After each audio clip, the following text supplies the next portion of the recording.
നബിതങ്ങളെ ഒരു വിഷയത്തിന്റെ മുന്നിൽ വെച്ചാൽ വിജയിക്കും. അനസ് റളിയല്ലാഹു അൻഹുവിനെ അമ്മ നബിന്റെ അടുത്ത് കൊണ്ടാക്കി. പിന്നെ അനസ് റളിയല്ലാഹു അൻഹുവിനെ കൂട്ടാൻ ഉമ്മ വന്നിട്ടില്ല.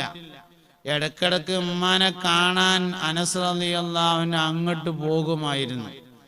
ഉമ്മാനെ ഉമ്മു സുലൈം റളിയല്ലാഹു അൻഹയെ അബൂ തൽഹ വിവാഹം കഴിച്ചു. ഉമ്മു സുലൈം റളിയല്ലാഹു അൻഹ അബൂ തൽഹയുടെ കൂടെ ഭാര്യയായി ജീവിച്ചു. അനസ് റളിയല്ലാഹു അൻഹു 10 കൊല്ലം നബിന്റെ ഒപ്പാണ് കഴിഞ്ഞത്. ജീവിതത്തിൽ ഒരുപാട് സന്ദേശങ്ങൾ ഉൾക്കൊണ്ട വലിയ മനുഷ്യനാണ് സയ്യിദുനാ അനസ് ഇബ്നു മാലിക് റളിയല്ലാഹു അൻഹു എന്ന് പറയുന്ന ആള്. ഹബീബുനാ റസൂലുള്ളാഹി സ്വല്ലല്ലാഹു അലൈഹി വസല്ലമ തങ്ങളെ നമ്മൾ മനസ്സിലാക്കണം. ഞാൻ പറഞ്ഞ എന്താ വെച്ചാല് റബീഉൽ അവ്വൽ വന്നു പോയി, നമ്മളിൽ എന്ത് മാറ്റാണ്ടായത്? നമ്മളിലൊരു മാറ്റം ഇല്ലെങ്കിൽ അതുകൊണ്ട് ഒരു കാര്യമില്ല. റമദാൻ മാസം വരും, വന്നമാതിരി റമദാൻ മാസം പോകും. ഞമ്മക്ക് 2016 റമദാൻ ഒരേമാതിരി തന്നെയാണ്, 17 റമദാൻ ഒരേമാതിരി തന്നെ, 18 റമദാൻ ഒരേമാതിരി ആണെങ്കിൽ ഇനി 19 റമദാനും കൂടി തരുന്ന എന്തിനാ ചോദിക്കണത്? ഒരാവശ്യമില്ല. 19 റമദാൻ ഷരീഫിൽ എന്തെങ്കിലും മാറ്റം ആഗ്രഹിക്കുന്നുണ്ടെങ്കിലല്ലേ ചോദിച്ചിട്ട് കാര്യമുള്ളൂ. ഒരു കൊല്ലം ഏറെ കഴിയുമ്പോ ഒരു കൊല്ലത്തെ ഈമാൻ കൂടണം, ഒരു കൊല്ലത്തെ ഹിദായത്ത് കൂടണം. ഈമാൻ കൂടുന്ന സാധനാണ്, കൂടണ എല്ലാ സാധനവും കുറയും ചെയ്യും. സൂറത്തുൽ കഹ്ഫിൽ പറഞ്ഞിട്ടുണ്ട്, അൽ കഹ്ഫുകാരെ കുറിച്ച് പറഞ്ഞ സ്ഥലത്ത് വസിദ്നാഹും ഹുദാ, അവർക്ക് ഈമാനിനെ നാം കൂട്ടിക്കൊടുത്തു. ഈമാൻ കൂടുന്ന സാധനാണ്, കൂടുന്ന എല്ലാ സാധനവും കുറയും. എന്തെല്ലാം സാധനം കൂടുമോ അതൊക്കെ കുറയും. പുതിയതാകുന്ന എല്ലാ സാധനവും പഴയതാകും. ഈമാൻ പുതിയതാകുന്ന സാധനമാണ്. പള്ളിക്കന്ന് വെള്ളിയാഴ്ച ദിക്റിന് ഇമാം ഇങ്ങനെ പറയുമ്പോ ജദ്ദിദൂ ഈമാനക്കും, നിങ്ങളെ ഈമാങ്ങൾ പുതിയതായിക്കാളി ബിലാ ഇലാഹ ഇല്ലല്ലാഹ് എന്ന് പറയലുണ്ടല്ലോ. പുതിയതാക്കിയില്ലെങ്കിൽ പഴയതാവും. അപ്പൊ ഇടക്കിടക്ക് എക്സ്ചേഞ്ച് ചെയ്തുകൊണ്ടിരിക്കണം, പുതിയതാക്കണം ഇടക്കിടക്ക് ഈമാന്, അല്ലെങ്കിൽ പഴയതാവും. ഈമാൻ പുതിയതാണതാണ്, ഈമാൻ വർദ്ധിക്കുന്നതാണ്, ഈമാൻ കുറയുന്നതാണ്, ഈമാൻ പഴയതാണതാണ്, ഈമാൻ നന്നാകുന്നതാണ്, ഈമാൻ കേടുവരുന്നതാണ്. ഇതൊക്കെ ഉണ്ടാകുന്ന സാധനമാണ്. ഈമാൻ നന്നാവണം, ഈമാൻ പുതിയതാവണം, ഈമാൻ വർദ്ധിക്കണം. ഓരോ ദിവസം കഴിയും തോറും ഈ ക്ലാസ്സിന് വന്നതിനേക്കാൾ ഈമാന് ഈ ക്ലാസ് കഴിഞ്ഞ് പോകുമ്പോ ഉണ്ടായെങ്കിലേ ക്ലാസ് കൊണ്ട് കാര്യമുള്ളൂ. അല്ലെങ്കിൽ ഞാൻ എത്ര ദൂരം ഇവിടെ വന്നു, നിങ്ങളിവിടെ വലിയ മൈക്കൊക്കെ വെച്ചിട്ട് പന്തലൊക്കെ ഇട്ട് ഒരു ഭാരമില്ലാതെ പോകും.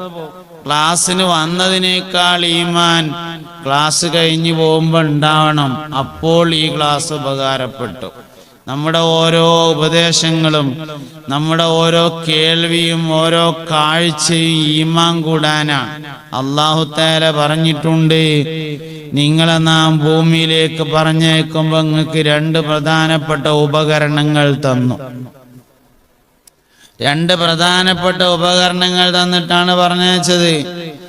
ഇന്നാ ഖലഖനൽ ഇൻസാന മിൻ അംശാജിൻ നബ്തലീഹി ലഖദ് ഖലഖനൽ ഇൻസാന മിൻ നുത്ഫത്തിൻ അംശാജിൻ നബ്തലീഹി ഫജഅൽനാഹു സമീഅൻ ബസീറാ. മനുഷ്യനെ നാം കലർത്തപ്പെട്ട ഇന്ദ്രിയത്തിൽ നിന്ന് പടച്ചിരിക്കുന്നു. നബ്തലീഹി, ഓൻ എത്ര കണ്ട് ഈമാണ്ട് നോക്കാൻ വേണ്ടിയിട്ട്. ഫജഅൽനാഹു, അതിനു വേണ്ടി അവനെ നാം ആക്കിയിരിക്കുന്നു സമീഅൻ ബസീറ, കേൾവിയുള്ളവനും കാഴ്ചയുള്ളവനുമാക്കിയിരിക്കുന്നു. ഓരോ നോട്ടവും ഈമാൻ കൂടുന്ന നോട്ടാവണം. ഓരോ കേൾവിയും ഈമാൻ കൂടുന്ന കേൾവിയാവണം. എന്നാലേ നോട്ടം കൊണ്ട് കാര്യമുള്ളൂ, എന്നാലേ കേൾവി കൊണ്ട് കാര്യമുള്ളൂ. മഹത്തുക്കളായ ആളുകളെ കുറിച്ച് നമ്മൾ ഇങ്ങനെ പറയുമ്പോ അവരുടെ ജീവിതം നമുക്ക് സന്ദേശമാവണം എന്ന് പറയാനാ. വലിയൊരു സന്തോഷകരമായ ജീവിതം നയിച്ച ഒരാളുടെ ആണ്ടുമാസാണിത്. മകനെ കൊണ്ട് വിജയിച്ച ഒരാളുണ്ട്, അബൂ സ്വാലിഹ് റളിയല്ലാഹു അൻഹു എന്ന് പറഞ്ഞ ഒരാള്. ചില ആൾക്കാർ സ്വന്തത്തെ കൊണ്ടാണ് വിജയിക്കുക, ചിലവര് ഭാര്യമാരെ കൊണ്ടാണ് വിജയിക്കുക, ചിലവര് ഭർത്താക്കന്മാരെ കൊണ്ടാണ് വിജയിക്കുക, ചിലവര് മക്കളെ കൊണ്ടാണ് വിജയിക്കുക. റാബിയത്തുൽ അദവിയ്യ റളിയല്ലാഹു അൻഹയെ അക്കാലത്തെ രാജാവ് റബീ എന്ന് പറയുന്ന മനുഷ്യൻ വിവാഹാലോചന നടത്തി. റബീ നല്ല സ്വാലിഹായ മനുഷ്യനാണ്, നല്ല മനുഷ്യനാണ് റബീ. റാബിയത്തുൽ അദവിയ്യയുടെ കാലത്ത് അന്നത്തെ രാജാവാണ് റബീ. റബീ വിവാഹാലോചന നടത്തിയപ്പോ സയ്യിദത്തുന റാബിയത്തുൽ അദവിയ്യ റളിയല്ലാഹു അൻഹ പറഞ്ഞു, എന്നെങ്ങൾ എന്തിനാ വിവാഹാലോചന നടത്തുന്നത്? എനിക്കങ്ങനെ ഭാര്യയായിട്ട് കഴിയാനൊന്നും കഴിയൂല. ഭർത്താവിന് ആവശ്യ ഒരു കാര്യം ചെയ്തുതരാൻ എന്നെ കൊണ്ടാവൂല എന്ന് പറഞ്ഞപ്പോ റബീ പറഞ്ഞു, ഒന്നും ചെയ്യണ്ട, എല്ലാ സൗകര്യങ്ങളും എനിക്കുണ്ട്. ഒരു സാലിഹത്തായ സ്ത്രീയുടെ ഭർത്താവുക എന്നത് മാത്രമാണ് ഞാൻ ആഗ്രഹിക്കുന്നത് എന്ന് പറഞ്ഞു. റാബിയത്തുൽ അദവി അപ്പോൾ പറഞ്ഞു, എന്തായാലും എൻ്റെ ഭർത്താവ് എന്ന നിലയിൽ ഞാൻ നിങ്ങളെ സ്നേഹിക്കേണ്ടി വരൂലേ എന്ന് ചോദിച്ചു. അത് വേണ്ടിയിരുന്നു പറഞ്ഞു. എന്നാൽ അതിന് എൻ്റെ ഖൽബ് വിശാലതയില്ല.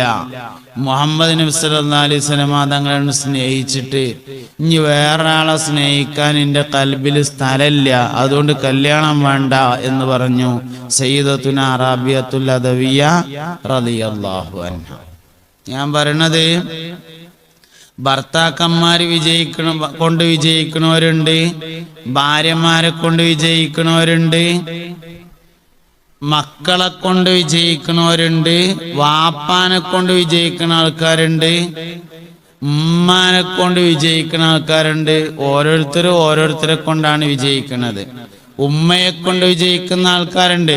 സയ്യിദുനാ ലുഖ്മാനുൽ ഹക്കീം റളിയല്ലാഹു അൻഹു പരിശുദ്ധ ഖുർആനിലെ ലുഖ്മാൻ ഹക്കീം റളിയല്ലാഹു അൻഹു തൻ്റെ മകന് കൊടുത്ത ഉപദേശങ്ങൾ കൊണ്ടുവരാൻ വേണ്ടി ഒരധ്യായം കൊണ്ടുവന്നിട്ടുണ്ട്, സൂറത്തുൽ ലുഖ്മാൻ.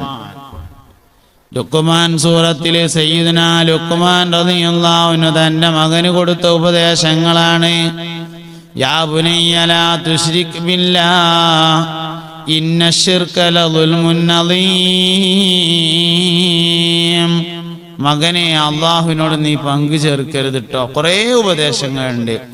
വലാ തംശി ഫിൽ അർദി മറഹ, ഭൂമിയിൽ ചാടിക്കളിച്ചിങ്ങാണ്ട് നടക്കരുത് ട്ടോ. കുറേ ഉപദേശങ്ങൾ കൊടുത്തു സയ്യിദുനാ ലുഖ്മാൻ തൻ്റെ മകന് റളിയല്ലാഹു അൻഹു. വേറെയും അള്ളാന്റെ ദുന്യാവിൽ ഒരുപാട് വാപ്പാര് മക്കൾക്ക് ഉപദേശം കൊടുത്തിട്ടുണ്ടല്ലോ, അതൊന്നും ഖുർആനിലില്ലല്ലോ. ലുഖ്മാൻ റളിയല്ലാഹു അൻഹു നബിയാണോ എന്നുള്ള വിഷയത്തിൽ സംശയമുള്ളൂ, ഉറപ്പില്ല. അങ്ങനത്തെ ലുഖ്മാൻ റളിയല്ലാഹു അൻഹുവിന്റെ ഉപദേശം പരിശുദ്ധമായ ഖുർആനിൽ വന്നു. വേറെ ഒരുപാട് വാപ്പാര് മക്കൾക്ക് ഉപദേശം കൊടുത്തു, അതൊന്നും വന്നില്ല. എന്തേ കാരണം? ലുഖ്മാൻ റളിയല്ലാഹു അൻഹുവിന് ഒരു ഉമ്മ ഉണ്ടായിരുന്നു, ഉമ്മാനെ നല്ലോണം നോക്കി എന്നുള്ളതാണ് കാരണം. സയ്യിദുനാ ലുഖ്മാൻ റളിയല്ലാഹു അൻഹുവിന് ഒരു ഉമ്മ ഉണ്ടായിരുന്നു, വയസ്സായ ഒരു ഉമ്മ. ഉമ്മാനെ ലുഖ്മാൻ റളിയല്ലാഹു അൻഹു നല്ലോണം നോക്കിയിരുന്നു.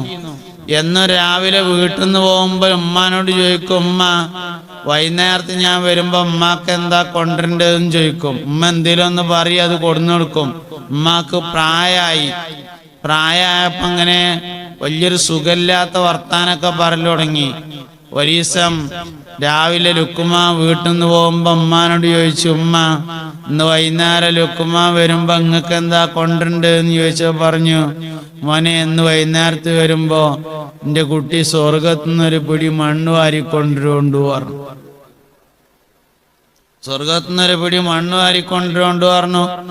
ഉമ്മാന്റെ കാലിന്റെ ഓട്ടിൽ നിന്ന് ഇങ്ങനെ ഒരു പിടി മണ്ണെടുത്തുകാണ്ട് ലുഖ്മാൻ കൊടുത്തിട്ട് പറഞ്ഞു, ഇതന്നെയാണ് ഉമ്മ സ്വർഗത്തിലെ ഒരു പിടി മണ്ണ് എന്ന് പറഞ്ഞു.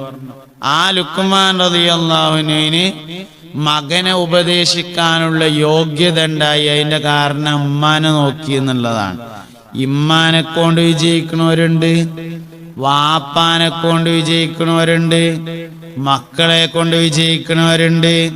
സയ്യിദുനാ ഇബ്രാഹിം നബി അലൈഹിസ്സലാം പറഞ്ഞിട്ടുണ്ട്, ഞാൻ എൻ്റെ മകനായ മുഹമ്മദ് നബിയെ കൊണ്ടാണ് വിജയിച്ചിട്ടുള്ളത്.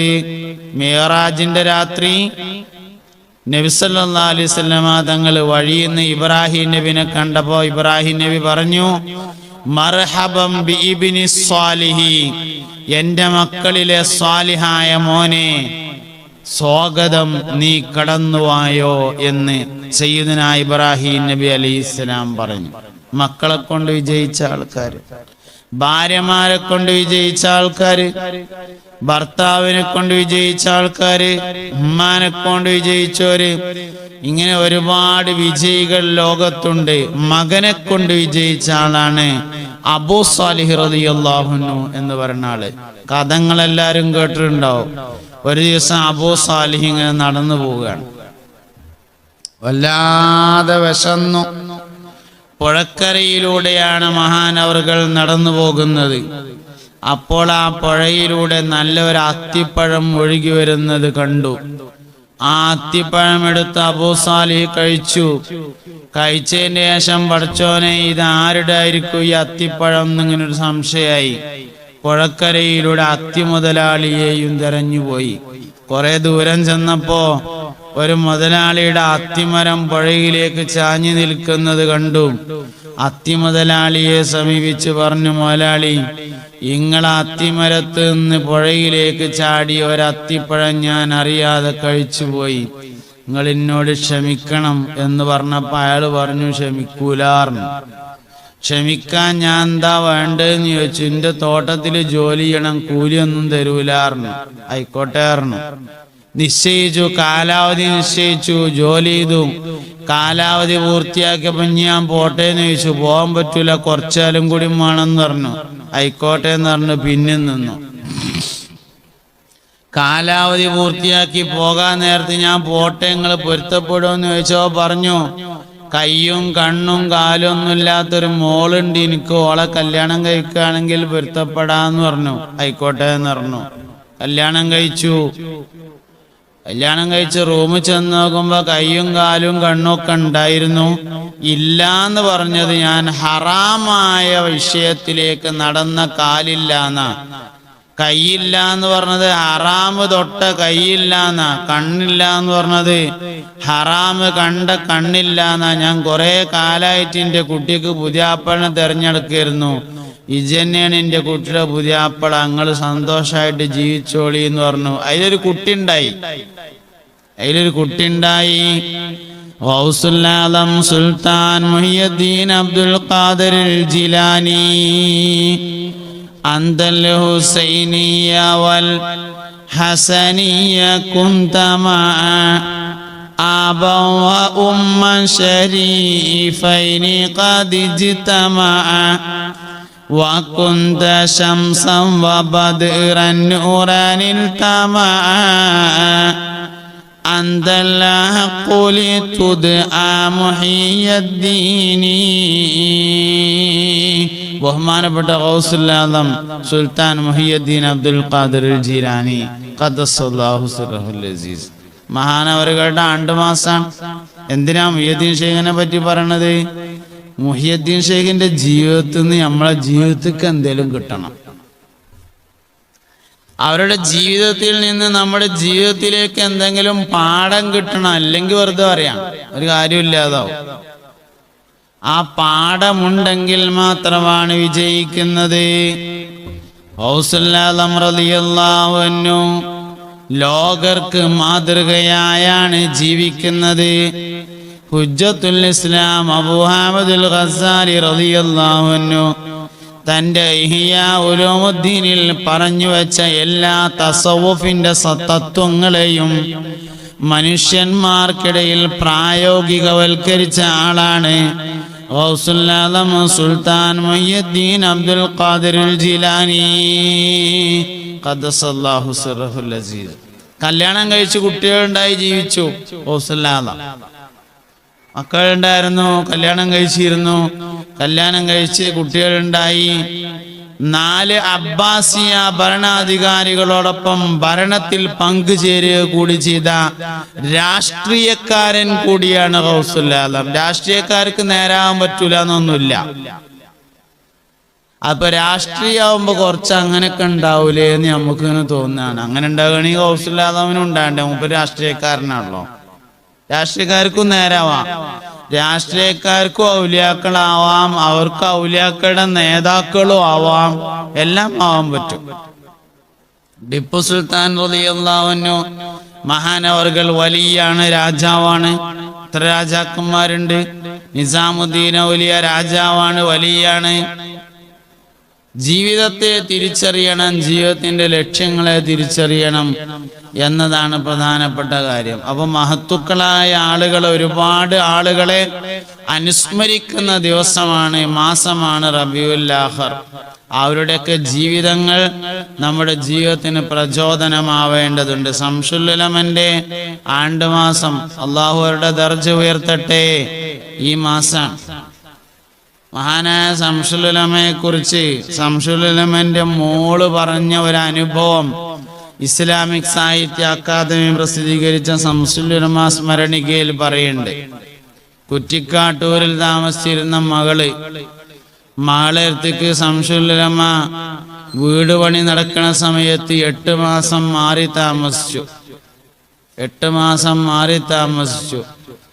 രാത്രി വളരെ വൈകി, രാത്രി ഏകദേശം മഗ്‌രിബിന്റെ സമയമാകുമ്പോൾ വീട്ടിലെത്തും. മഗ്‌രിബ് നിസ്കാരം കഴിഞ്ഞാൽ ഇശ വരെ ദിക്റും തസ്ബീഹും ദുആയും ഒക്കെ ആയിരിക്കും. ഇശ മഗ്‌രിബിന്റെ ഇടയിൽ സംസാരിക്കുകയേ ഇല്ല. സമസ്ത കേരള ജംഇയ്യത്തുൽ ഉലമയുടെ ജനറൽ സെക്രട്ടറിനെ പറ്റിയിട്ടാണ് ഞാൻ പറയണത്. ഇശ മഗ്‌രിബിന്റെ ഇടയിൽ സംസാരിക്കാറേ ഇല്ല. ഇശാ നിസ്കാരം കഴിഞ്ഞാൽ ഭക്ഷണം കഴിക്കാൻ വേണ്ടി വന്നിരിക്കുമ്പോൾ വീട്ടുകാര്യങ്ങളും കുടുംബകാര്യങ്ങളും ഒക്കെ ചോദിക്കും, പറയും, അതിലൊക്കെ ഇടപെടും, വേണ്ട സംഗതികളൊക്കെ പറയും. അങ്ങനെ ഭക്ഷണം കഴിച്ചു കഴിഞ്ഞതിന് ശേഷം കിടക്കാൻ വേണ്ടി പോകും റൂമിലേക്ക്. അപ്പൊ മോള് പറയാണ്, ഞാന് കൂവവെള്ളോ അല്ലെങ്കിൽ കട്ടൻ ചായ ഉണ്ടാക്കിയിട്ട് കട്ടിലിന്റെ അടിയിൽ കൊണ്ടുവച്ചെടുക്കും. വാപ്പാക്ക് വേണമെങ്കിൽ രാത്രിയൊക്കെ ഉണരുകയാണെങ്കിൽ കുടിച്ചോട്ടെ എന്ന് കരുതിയിട്ട്. അങ്ങനെ കുറെ സമയം കഴിഞ്ഞ് ഒരു 11 മണി, 11:30, 12 മണിയൊക്കെ ആവുമ്പോ ഞാൻ മൂത്രമൊഴിക്കാതെ എഴുന്നേൽക്കുമ്പോ അല്ലെങ്കിൽ ഉറക്കം വരാതിരിക്കുമ്പോ എഴുന്നേറ്റിട്ട് മെല്ലെ വാപ്പ എന്താ കാട്ടണെന്ന് നോക്കാൻ വേണ്ടി ചെന്ന് വാതിലിങ്ങനെ തുറന്നു കണ്ട് ഉള്ളിൽ കൂടി നോക്കിയാല് കട്ടിലും അങ്ങനെ പടിഞ്ഞാട്ട് തിരിഞ്ഞിരുന്നിട്ട് തസ്ബീഹ് മാല സ്പീഡിൽ മറിക്കുന്ന വാപ്പയെ കാണാമായിരുന്നു എന്ന് മകള്. അത് കഴിഞ്ഞ് ഞാൻ വെല്ല വാതിൽ ചാരിച്ചിട്ട് ഇങ്ങോട്ട് പോരും. പിന്നെ ഒരു 3 മണി 4 മണി സമയത്ത് ഞാൻ വീണ്ടും ചെന്നിട്ട് വാതിലിന്റെ ഇടയിൽ കൂടി അങ്ങനെ നോക്കുമ്പോ കട്ടിലും അങ്ങനെ പടിഞ്ഞാട്ട് തിരിഞ്ഞൊരു പുതപ്പുകൊണ്ട് ഇങ്ങനെയാണ് പുതച്ചിങ്ങാണ്ട് തസ്ബീഹ് മാല എങ്ങനെ സ്പീഡിൽ മറിക്കുന്ന വാപ്പയെ കാണാമായിരുന്നു എന്ന് മകള്. ശംസുൽ ഉലമയെ പറ്റിയിട്ടാ ഞാൻ ഈ പറയണത്. നേരം വെളുത്താൽ സമസ്തന്റെ യോഗത്തിന് പോവുകയും ചെയ്യും, വൈകുന്നേരമായാൽ വീട്ടിക്ക് വരികയും ചെയ്യും, ഇബാദത്തിൽ മുഴുകുകയും ചെയ്യും. അതാണ് മഹാനായ ശംസുൽ ഉലമ നവ്വറല്ലാഹു മർഖദഹു. മഹാനവറുകൾ വെറുതെ ഒന്നല്ല, വാങ്കൊടുത്തപ്പോ വാങ്കിന് ജവാബ് പറഞ്ഞാണ്ട് ലാ ഇലാഹ ഇല്ലല്ലാഹ് അവസാനിപ്പിച്ചു വഫാത്തായി എന്ന് പറഞ്ഞാൽ അത് വെറുതെ ഉണ്ടായതൊന്നല്ല, അധ്വാനിച്ചുണ്ടാക്കിയത് തന്നെയാണ്. അത് അധ്വാനിച്ചുണ്ടാക്കിയത് തന്നെയാണ്. 20ാമത്തെ വയസ്സ് മുതൽ ജന്മനാട്ടിൽ ഖാളിയാണ് സമസ്തന്റെ ഇപ്പോഴത്തെ സെക്രട്ടറി ആലിക്കുട്ടി ഉസ്താദ്. ജന്മനാട്ടിലെ നമ്മളൊക്കെ ഓരോ നാട്ടിൽ ജനിച്ച ആൾക്കാരനല്ലേ, നമുക്ക് നാട്ടിൽ എത്ര വില ഉണ്ട് എന്ന് അവനാനെ ഏതായാലും അറിയല്ലോ, വേറുള്ളവർക്ക് അറിയില്ലെങ്കിലും. 20ാമത്തെ വയസ്സ് മുതൽ ജന്മനാട്ടിൽ ഖാളിയാണ്. ഞാൻ ഈ പ്രസംഗിച്ചു കൊണ്ടിരിക്കുന്ന ഈ സമയത്തും ഖാളിയാണ്. തിരൂർക്കാട് ജന്മനാട്ടിൽ ആലിക്കുട്ടി ഉസ്താദ്. തന്റെ വാപ്പയാണ് പള്ളിക്കത്തെ മൂല്യര്, ഖാളി മകനാണ്. വാപ്പയായിരുന്നു. അള്ളാഹു അവരുടെ ദറജ ഉയർത്തിട്ട് വഫാത്തായി. ഇതൊക്കെ ഒരു വലിയ സംഭവം തന്നെയാണ്. എന്തിനാ അതൊക്കെ പറയണത്? അവരുടെ ജീവിതത്തിൽ നിന്ന് നമ്മുടെ ജീവിതത്തിന് എന്തെങ്കിലും പ്രചോദനം കിട്ടണം. അങ്ങനെയാണ് ജീവിക്കേണ്ടത്. ജീവിതം ഇപ്പൊ ഒന്നോ നാളെയാണ്ട് കഴിഞ്ഞു പോകും. പക്ഷേ ജീവിച്ചു എന്നത് മലക്കുകൾ അറിയണം. ജീവിച്ചു എന്നത് അള്ളാഹുവും അവന്റെ റസൂലും സ്വാലിഹീങ്ങളും സജ്ജനങ്ങളും എല്ലാവരും അറിയണം. അതിന് തെളിവുണ്ടാണ്. നാളെ ശഫാഅത്തിന് വേണ്ടി മുത്തുനബിയുടെ ഹദറത്തിലേക്കാണ്ട് നമുക്ക് കയറി ചെല്ലാൻ വേണ്ടി പറ്റണം. ഏത് അമല് നമ്മൾ ചെയ്താലും അതിനെ റഖീബ് അതീദ് എന്നീ രണ്ട് മലക്കുകൾ രേഖപ്പെടുത്തിയിട്ട് അള്ളാഹുവിലേക്ക് നേരിട്ടാണ് കൊടുത്തേക്കും. എന്നാൽ മുഹമ്മദ് നബി സല്ലല്ലാഹു അലൈഹി വസല്ലം തങ്ങളുടെ മേൽ ചെല്ലുന്ന സ്വലാത്ത് മാത്രം നേർക്ക് നേരെ ഉയർത്തപ്പെടുന്നില്ല. അത് റൗളയിൽ കൊണ്ടുപോയി ബോധ്യപ്പെടുത്തിയതിനു ശേഷം മാത്രമാണ് ഉയർത്തപ്പെടുന്നത് സ്വലാത്തിന്. മലക്കുകൾ ചെയ്യുന്ന അമലാണ് സ്വലാത്ത്, മുർസലീങ്ങൾ ചെയ്യുന്ന അമലാണ് സ്വലാത്ത്. എല്ലാ നബിമാരും മുഹമ്മദ് നബിയുടെ മേൽ സ്വലാത്ത് ചൊല്ലിയിട്ടുണ്ട്. എല്ലാ മലക്കുകളും നബിന്റെ മേൽ സ്വലാത്ത് ചൊല്ലിയിട്ടുണ്ട് എന്നല്ല, ചൊല്ലിക്കൊണ്ടിരിക്കുന്നുണ്ട് എന്നതിന്റെ തെളിവ് ഖുർആനാണ്. എല്ലാ വെള്ളിയാഴ്ചയും പള്ളിക്കന്ന് നമ്മൾ കേൾക്കേണ്ട ആയത്ത് ഇന്നല്ലാഹ വമലായികതഹു യുസല്ലൂന അലൻ നബിയ്യ യാ അയ്യുഹല്ലദീന ആമനൂ സ്വല്ലു അലൈഹി വസല്ലിമൂ തസ്ലീമാ. ജിബ്രീൽ സ്വലാത്തിലുണ്ട്, മീകായിൽ സ്വലാത്തിലുണ്ട്. ഇസ്രാഫീൽ അലൈഹിസ്സലാം സൂറെന്ന കാളം പിടിച്ചിട്ട് ഇങ്ങനെ നിൽക്കുന്നത് സ്വലാത്തിലിങ്ങാണ്ടാണ് എന്നാ ഈ ആയത്തിന്റെ അർത്ഥം. ചൊല്ലിയിട്ടുണ്ട് എന്നല്ല, ചൊല്ലിക്കൊണ്ടിരിക്കുന്നുണ്ട് എന്നാണ്. അതുകൊണ്ട് നബി സല്ലല്ലാഹു അലൈഹി വസല്ലം തങ്ങളോടുള്ള ബന്ധം, മഹത്തുക്കളോടുള്ള ബന്ധം എല്ലാം നിലനിർത്താൻ കഴിയണം. ദിക്റുസ് സാലിഹീന ഇബാദത്താണ്. സാലിഹീങ്ങളെ കുറിച്ച് പറയൽ ഇബാദത്താണ്. അവരെ കുറിച്ച് ഇബാദത്ത് കാണൽ ഇബാദത്താണ്, ഇബാദത്ത് കേൾക്കൽ ഇബാദത്താണ്. ഒരാളെ നിസ്കരിച്ചു, അതൊരു ഇബാദത്താണ്. വേറൊരാള് മറ്റൊരാളെ നിസ്കരിക്കുന്നത് കണ്ടു, അത് ഇബാദത്ത് തന്നെയാണ്. ഇബാദത്ത് കാണൽ ഇബാദത്താണ്, ഇബാദത്ത് കേൾക്കൽ ഇബാദത്താണ്. ഒരാൾ ഖുർആൻ ഓതി, അതൊരു ഇബാദത്താണ്. വേറൊരാള് മറ്റൊരാൾ ഖുർആൻ ഓതുന്നത് കേട്ടു, അത് ഇബാദത്താണ്.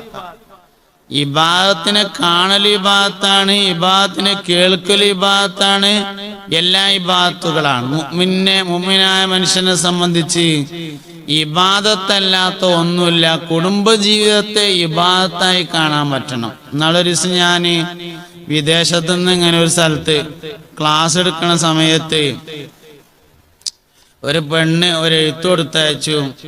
പിന്നെ കുട്ടികൾക്ക് സുഖമില്ല, മക്കൾക്ക് സുഖമില്ല, ഭർത്താവിന് സുഖമില്ല. ഓൽക്കൊക്കെ ഒന്ന് റാഹത്തായിട്ട് പുതിയാപ്പിളക്ക് നല്ലൊരു ജോലിയൊക്കെ കിട്ടിയിട്ട് വേണം കുറച്ച് ഇബാദത്ത് എടുത്തുങ്ങാണ്ട് കൂടാൻ. അതിനുള്ള തൗഫീക്കിന് വേണ്ടി ഉസ്താദ് ദോരക്കണം എന്ന് പറഞ്ഞിട്ടൊരു എഴുത്ത് കൊടുത്തയച്ചു. ഞാൻ പറഞ്ഞു, ഈ ഇബാദത്ത് എന്ന് പറഞ്ഞാൽ എന്താന്ന് നമുക്ക് മനസ്സിലാവാത്തൊരു പ്രശ്നമാണ് ഇതിലുള്ളത്. കുട്ടികളൊക്കെ ഒന്ന് വലുതായിട്ട് ഓലൊക്കെ ഒന്നൊരു കരക്കെത്തിയിട്ട് ഭർത്താവിന് നല്ലൊരു ജോലിയൊക്കെ ആയിട്ട് വേണം ഇബാദത്ത് എടുക്കാന്. അപ്പൊ ഈ ഇബാദത്ത് എന്ന് പറഞ്ഞാൽ എന്താ സാധനം? അത് നമ്മൾ മനസ്സിലാക്കി കൊടുത്തുള്ള പേവാണ്. ഭക്ഷണം ഉണ്ടാക്കൽ ഇബാദത്ത് തന്നെയാണ്, കുട്ടികളെ നോക്കൽ ഇബാദത്ത് തന്നെയാണ്, തുണിങ്കൊപ്പായ അലക്കൽ ഇബാദത്ത് തന്നെയാണ്, അടിച്ചുവരൽ ഇബാദത്താകുന്നു. നളാഫത്ത് മിനൽ ഈമാൻ എന്നല്ലേ ഹദീസിലുള്ളത്. വൃത്തി ഈമാന്റെ ഭാഗമാണ് എന്നല്ലേ പറഞ്ഞിട്ടുള്ളത്. അത് ഇബാദത്തല്ലേ? എല്ലാ കാര്യവും ഇബാദത്ത് തന്നെയാണ്. എല്ലാ കാര്യവും ഇബാദത്തായി കാണാൻ പറ്റണം. ഒരു വിഷയം നമ്മൾ ചെയ്യുന്നത് ലില്ലാഹിക്ക് വേണ്ടിയാണെങ്കിൽ അത് ഇബാദത്താവും, ലിശൈത്താന് വേണ്ടിയാണെങ്കിൽ അത് ഇബാദത്താവൂല. അതാണ് വ്യത്യാസം. ഖുർആൻ ക്ലാസ്സിന്, കുടുംബസംഗമത്തിന്, അക്കാഡമിക്ക് വന്നത് എന്തിനെ? വന്നില്ലെങ്കിൽ ഇപ്പൊ കമ്മിറ്റിക്കാർക്ക് എന്താ തോന്നുകയെന്ന് കരുതിയിട്ട് വന്നതാണെങ്കിൽ ഇബാദത്താവൂല. പോയില്ലെങ്കിൽ അള്ളാഹു തആലക്ക് എന്താ തോന്നാന്ന് എഴുതിയിട്ട് വന്നതാണെങ്കിൽ ഇബാദത്താവും. ഇത്രേ വ്യത്യാസമുള്ളൂ. നാട്ടുകാർക്ക് വേണ്ടിയിട്ടാണെങ്കിൽ ഇബാദത്താവൂല. ഏത് കാര്യവും അങ്ങനെ തന്നെ. ഒരാൾ ലാ ഇലാഹ ഇല്ലല്ലാഹ് ലാ ഇലാഹ ഇല്ലല്ലാഹ് ലാ ഇലാഹ ഇല്ലല്ലാഹ് ലാ ഇലാഹ ഇല്ലല്ലാഹ് സല്ലല്ലാഹു അലാ മുഹമ്മദ് സല്ലല്ലാഹു അലൈഹി വസല്ലം സുബ്ഹാനല്ലാഹ് അൽഹംദുലില്ലാഹ് അല്ലാഹു അക്ബർ നാട്ടുകാർ കാണട്ടെ എന്നാണ് മനസ്സിൽ. ഇബാദത്താവോ? ആവൂല. അങ്ങനെ നിക്കരിച്ചാലും ആവൂല, നോൻപ് വെച്ചാലും ആവൂല, 10 ഹജ്ജിന് പോയാലും ആവൂല. എന്നാ ഒരാള് പടച്ചോനെ എൻ്റെ അടുത്ത് നിന്ന് എന്തേലും കൂലിട്ടട്ടെ എന്ന് എഴുതിയിട്ട് വാതിന്റെ പോസ്റ്റർ ഒട്ടിച്ചു. ഇബാദത്താവോ? ആകുയി. ലില്ലാഹിക്ക് വേണ്ടി ചെയ്യുന്ന ഏത് അമലും ഇബാദത്താണ്. ഇബാദത്ത് ഏതാന്ന് നമ്മൾ തിരിച്ചറിഞ്ഞാൽ